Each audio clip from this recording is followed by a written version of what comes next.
and we're here for our next installment on types of reactions. So today we finished up talking about 3 types of reactions. We have synthesis,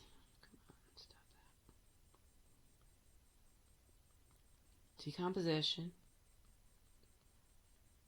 and combustion. Now we're going to do this transition to 2 more types. We have 2 more types, and yes, I will get to the actual note pages in a second. But we're going to do these things called single replacement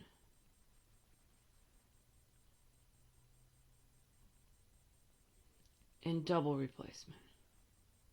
Kind of went over it a little bit the other day when we were looking at the particle diagram views, where single replacement is when one free element kicks out an element in a compound, replaces it 1 for 1, so it's a single, and where double is 2 ion swap. Now here's the thing.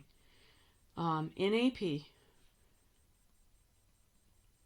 reactions are written as what we call net ionic reactions.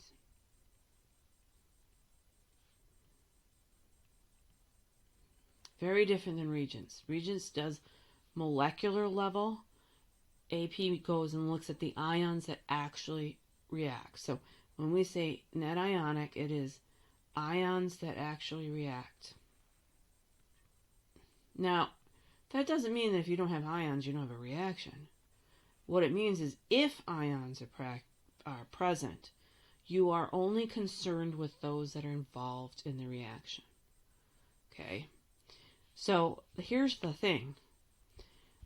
When you have something that's a solid, a liquid, or a gas, they don't make ions.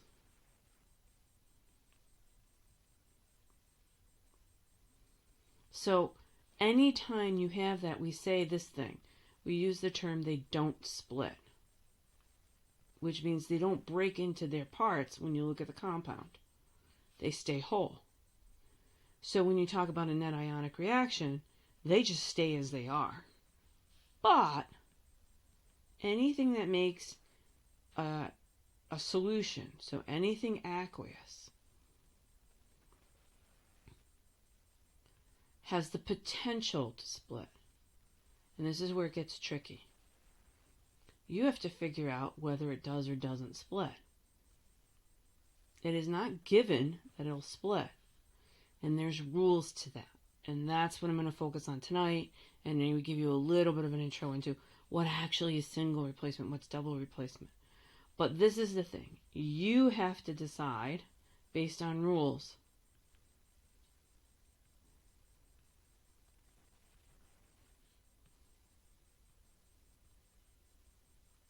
Now this is also a tricky part. If you were in Regents, you'd get a table and you wouldn't have to memorize these rules. But you're not. So you gotta memorize. So it's not as awful as it sounds. So I'm gonna bop back over to the notes. So in our notes, we got through, oh, come on, don't freeze on me, the top half of this today. Talking about combustion and balancing them out. We actually balanced them. Okay. If you want, you can write this little part in about understanding names, but most likely you'll have them written out on the AP, and you don't necessarily have to know ein, and een.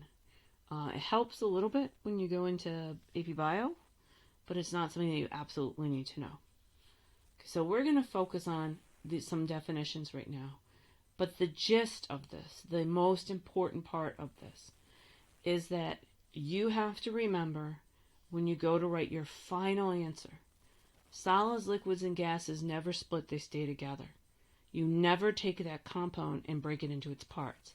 It stays whole. But aqueous, you have to ask certain questions of yourself and decide, do I break it apart and put it as an ion and see if things cancel, or do I keep it whole? Or do I have to do this molecule thing that I'll show when we get to double replacement? Okay, so what is this all about?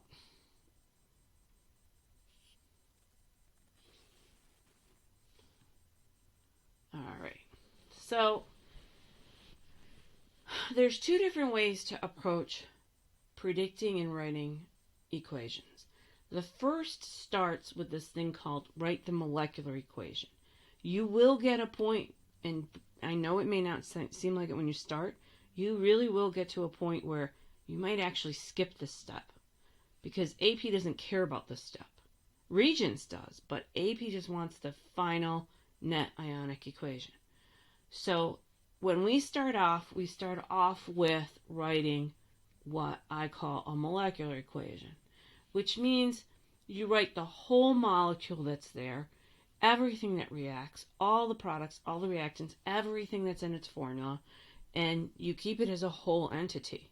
Balance it as a whole entity, and you're done. Okay, and again, this is where Regent stops. So you look at the whole species. You keep everything together. However, when you want to look at what happens in AP, you kind of have to go over to the other side, which is looking at an ionic equation. So there is a procedure to get to the ionic equation. The first part is you write the molecular equation first. You balance it. Then you start to ask, do things split? Right, so again, solid, liquid, gas will not split. You don't rewrite them. But if they split, you rewrite it and split it into the ions, and then you check to see if anything cancels, so you make a net ionic equation. Okay, so in between in here, in between these is where all the work is done, because you have to ask a lot of questions of yourself. So the overall net ionic, so AP is always a net ionic equation. What are the ions that actually react? Again, it's kind of a misnomer because if something doesn't split, you keep the molecule there. But if it does, you only write the ions that actually partake in the equation. The non-ions, the things that just sit there and look at what happens, have a specific term. They're called spectators because they don't take place in the reaction, they just watch it. So, what do you always write as ions? What do you always split apart? So, I started off saying to you, you split apart things that are AQ, okay? Aqueous stuff. Soluble salts are considered AQ. Then you have to look at things that are acids and bases that are what we call strong. And I'll get to this thing called KSP a little later on in the course. But these you have to memorize. So because right now we haven't gone through acid and base chemistry, I'm going to tell you memorize this list. If it's not strong, it's weak. Okay, so that's another thing I'm going to put off in. If it's not on the list,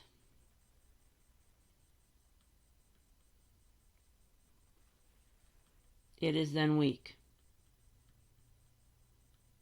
And weak things don't split. Okay, weak do not split. So this is kind of confusing, right? So the ones over on the left are ions and they split. The ones over on the right don't split.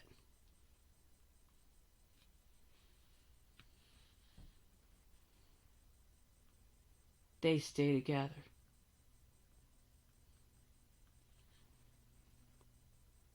So they actually stay as a molecule. Okay, now these two things, insoluble salts and soluble salts, come from solubility rules. You have to memorize the strong acids, so they're hydroiodic, hydrobromic, hydrochloric, sulfuric, nitric, perchloric. Okay, so notice though, not HF. Be careful. Everybody makes the assumption since fluorine is in that column 17 and all those guys are 17, fluorine will be also strong, but it's not. Fluorine is so electronegative it will not let go of the H. Okay, it holds on to it almost like a hostage. And the H doesn't want to leave the fluorine because he's got all the electrons that he wants, so he hangs around out of popularity. Just, idolizes that fluorine. So These have to be memorized. You have to be able to look at an acid's formula and determine almost immediately, yes, it splits, no, it doesn't. Strong bases. Okay, strong bases. Group 1 metals. So you can always go to your periodic table and look at what is the OH minus attached to. If it's a group 1 metal, it's strong. And then there's 2 more, barium and strontium. Now here's the rub. This is the tricky part. Where's my blue? We'll go that one. Calcium hydroxide, you declare. It can be either strong or weak. You decide. If you choose strong, you have to split it apart. If you choose weak, you keep it together. Because this borderline, it's not overly strong, but it's not so weak that it doesn't dissociate. It's like this weird nebulous region in the middle. So you get the luxury of deciding. And you might say, well, how do I decide? With experience in dealing with the problems, you'll be able to look at a problem and say, it'll be much easier if I call it strong, so I'll call it strong and I'll split it. Or you look at it and go, oh, it'll be easier if I keep it weak, so I'll call it weak and I won't split it. Okay? That comes in time. You probably really won't get that intuition of looking at a problem until April. So don't force it, but don't fight it either. Let your mind wrap your head around what'll be easy, what won't, and you'll get there. It's kind of a weird thing to think of, but it does happen. Okay. Again, this stuff has to be memorized. I can't even stress that enough. This box. Big time. High memorization right here. Even higher than memorizing your synthesis and your decomp. Okay, again, anything that doesn't fall in this box will be considered weak. So I don't go over and focus a lot on the weak side, because you're going to know strong, and then you say, well, if it's not strong, then it's weak, or if it's not soluble, then it's insoluble. I'm going to move it up a little. Like I said and mentioned before,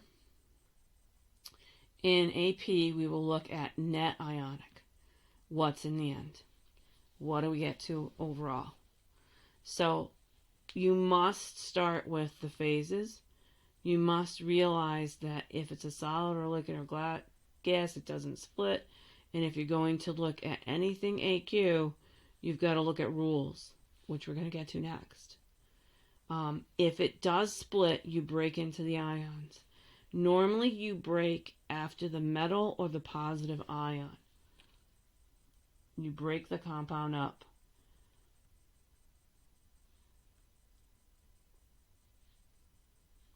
And guys, really the only other positive ion we use a lot right now will be ammonia. Oh, sorry, ammonium, not ammonia. Ammonia based, but ammonium. Okay. Once you get down to the end of breaking everything apart, you look for things that are the same on both sides of the equation and you cancel them out. If something does not participate in the equation and it gets canceled, it is called a spectator ion. Okay, this is what cancels. You cross a line and you say, nope, cancels out. And it really is because an arrow is the same thing as an equal sign. So you can subtract them from both sides and you don't change the overall equation. Okay, now the rules. Ooh. Oh my God, there's a lot of rules. Yes, there's a lot of rules. But we're going to take these and condense them. Because notice something on these rules. Up at the top, nitrates are all soluble. We're going to treat them as all soluble. Yes, there are some weird exceptions. Most of the time, 99.99% of the time, AP will never give you a mercury nitrate or a bismuth nitrate. Same thing with the chlorates. It won't give you a mercury or a bismuth chlorate. They will pick something like sodium, potassium, magnesium, calcium, aluminum, So those are all things that will always be soluble. Okay, all acetates except silver will be soluble. So pretty much, unless they give you a weird one, but I've never seen them pull out silver acetate. They normally give you things like group 1 metals, calcium, barium, strontium, aluminum, sometimes nickel, sometimes zinc, but not the weird ones where they're going to be exceptions. So in a way, it kind of makes it easier because there's things that are always soluble. You see that, you say it's soluble, okay? And I'll tell you, the ones at the top are the big ones. You can either highlight it, but I was going to summarize it below. So all nitrates are soluble. All chlorates are soluble. We're going to say all perchlorates. This is a weird one. Really weird because it's a group 1 metal. So this kind of screws us up in two ways. So this might be one that you want to kind of commit to memory. I don't know why that has a minus charge next to it. It shouldn't. All acetates are soluble. All group 1 metals. Group 1 metals are soluble. Oops, stay. Group 1. You see anything with the group 1 metal, it splits. Okay. All ammoniums are soluble. These are pretty much where we say they're all soluble. Now, almost all soluble, pretty much mostly soluble, are any halides. We say they're all soluble, but there's exceptions. Okay, so these exceptions you got to know.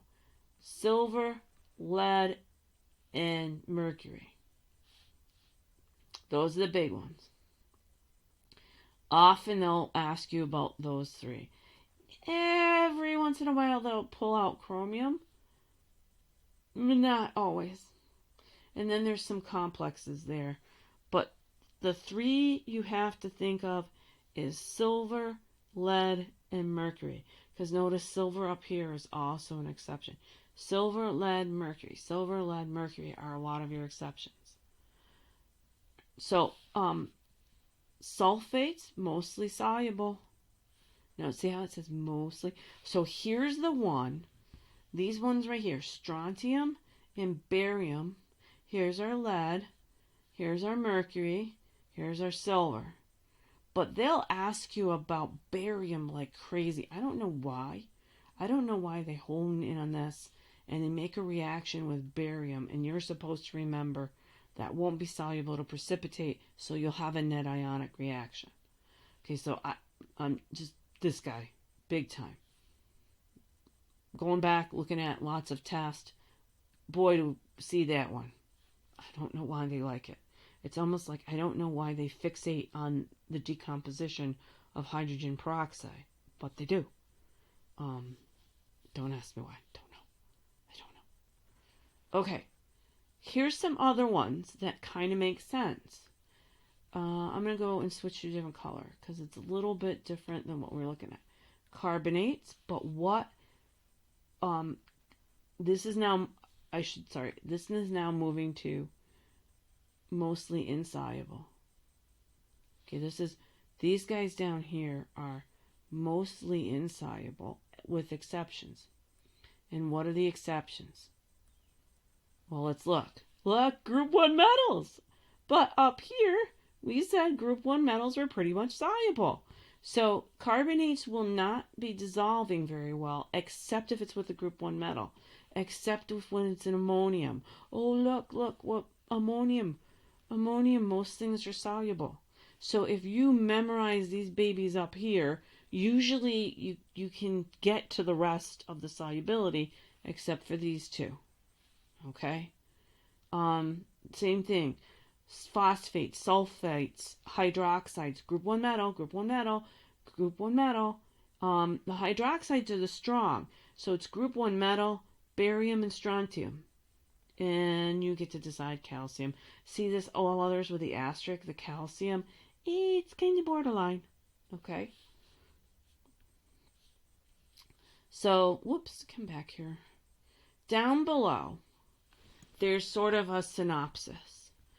So, all group 1 metals, whenever you see a group 1 metal in a compound, it will split. all nitrates, chlorates, perchlorates, acetates, and even bicarbonates are pretty much soluble. Are there strange exceptions? Yes. They don't usually use the strange exceptions. The halides, almost all are soluble except those 3 exceptions, and they'll ask you those. Same thing with the sulfates, and they'll ask you the ones I listed, especially barium.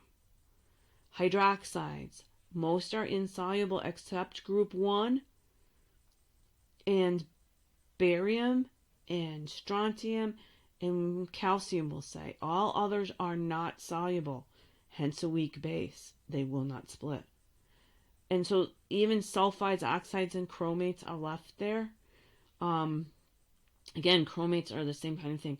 Group 1, and there's a weird one, magnesium.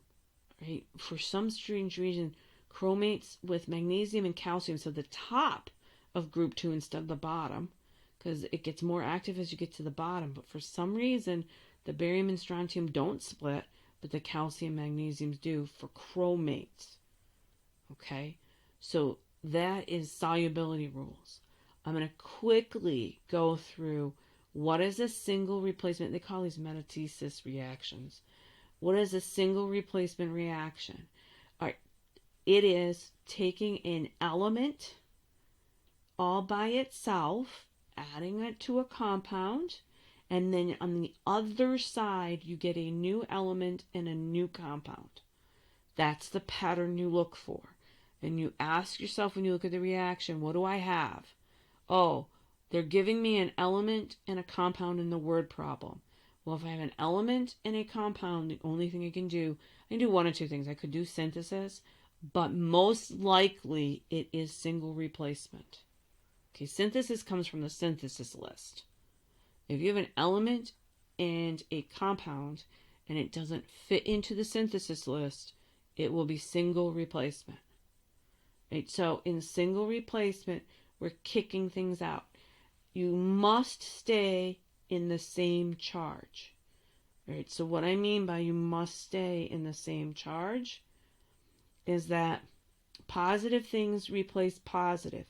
If you look at the left-hand side of this chart over here, these are all metals. And metals replace metals. The only one you might say, wait a minute, Ms. Flassery, this one's not a metal.